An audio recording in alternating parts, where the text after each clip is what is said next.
আজকে আমরা জানব কোন বিষয়গুলোতে আমাদের একদমই লজ্জা পাওয়া উচিত না এবং আমাদের এই বিষয়গুলোতে অবশ্যই লজ্জাহীনভাবেই গুরুত্ব দিতে হবে। অনেকের এই বিষয়গুলোতে দেখা যায় যে লজ্জাবোধ হয়, অনেকের এই বিষয়গুলোতে দেখা যায় যে হেসিটেটেড হয়। তো যদি কারো মধ্যে এরকম থাকে তাহলে কিন্তু তিনি এই স্বভাবগুলো চেঞ্জ করে জীবনকে সুন্দর করতে পারেন। সবাইকে ডিজিটাল একাডেমির এই পর্বে আমন্ত্রণ জানাচ্ছি। তো কোন বিষয়গুলোতে আপনি লজ্জা পাবেন না? প্রথমত, আপনার যদি কোনো অসচ্ছল কোনো বন্ধু থাকে, সেই বন্ধুর সাথে মেলামেশা করতে কিন্তু আপনি কখনোই কার্পণ্য করবেন না। আপনি যদি আপনার অসচ্ছল বন্ধুর সাথে মেলামেশা করতে লজ্জা পান তাহলে কিন্তু আপনি প্রকৃত ভালো মানুষ না এবং আপনি কিন্তু জীবনের যে রসদ, জীবনের যে মূল ভিত্তি, সেটা কিন্তু কখনোই দাঁড় করাতে পারবেন না। সেজন্য আপনাকে কিন্তু তাদের সাথে ওঠা বসা করা লাগবে এবং তাদের সাথে কুশলাদি বিনিময় করতে হবে। এরপর যে বিষয়টা আপনি গুরুত্ব দেবেন সেটা হচ্ছে, আপনার যদি বাবা মার যত্ন করতে লজ্জাবোধ হয় তাহলে কিন্তু আপনি অনেক পিছিয়ে আছেন জীবনে। একটা কথা মনে রাখবেন, মায়ের পায়ের নিচে সন্তানের বেহেশত। তো সেই জিনিসটা কিন্তু আমরা দেখা যায় যে বৃদ্ধকালে বাবা মায়ের যত্ন আমরা নিতে চাই না বা বাবা মায়ের তেমন খেয়াল করি না।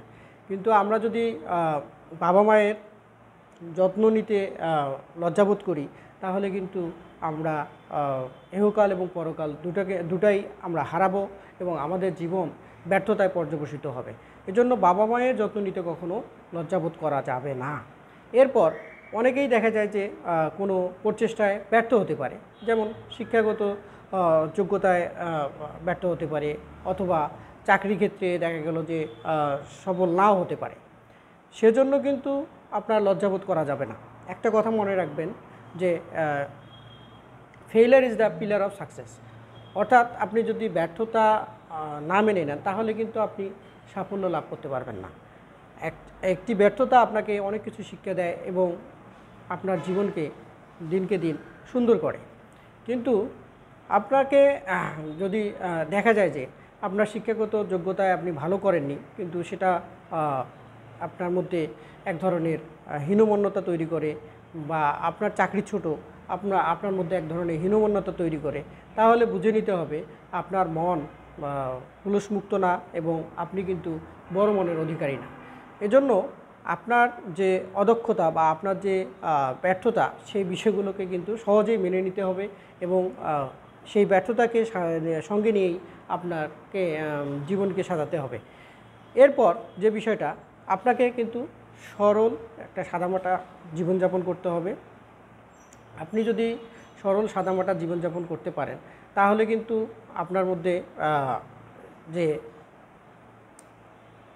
যে মানসিক যে শান্তিটা সে পাবেন আপনি, সেটা কিন্তু আপনি দেখবেন যে অনেক বড়।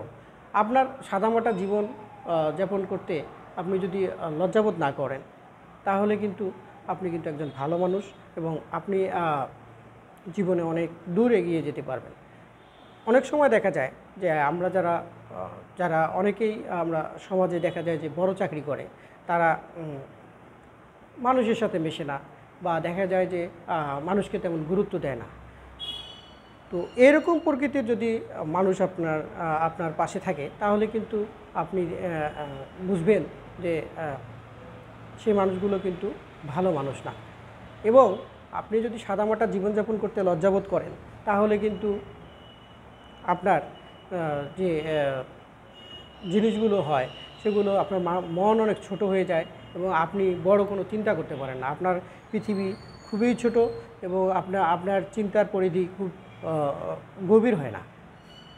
এজন্য আপনি অবশ্যই সাদামাটা জীবনযাপনকে সাদরে গ্রহণ করবেন এবং জীবনকে সুন্দর করবেন। এরপর যে বিষয়টা আমরা সবসময় দেখি যে আমরা লজ্জাবোধ করি, সেটা হচ্ছে পুরনো পোশাক পরতে। অনেকেই আছে, অনেকগুলো পোশাক আছে, তারপরও দেখবেন যে পোশাক কেনে এবং জীবনকে আরও গৌটি করতে চায়। তো যারা জীবনকে জাঁকজমকপূর্ণ পোশাকে আবৃত করতে চায় তারা কিন্তু ভালো প্রকৃতির মানুষ না। এবং তারা কিন্তু দেখা যায় যে পুরনো পোশাক পরতে একটা লজ্জাবোধ করে।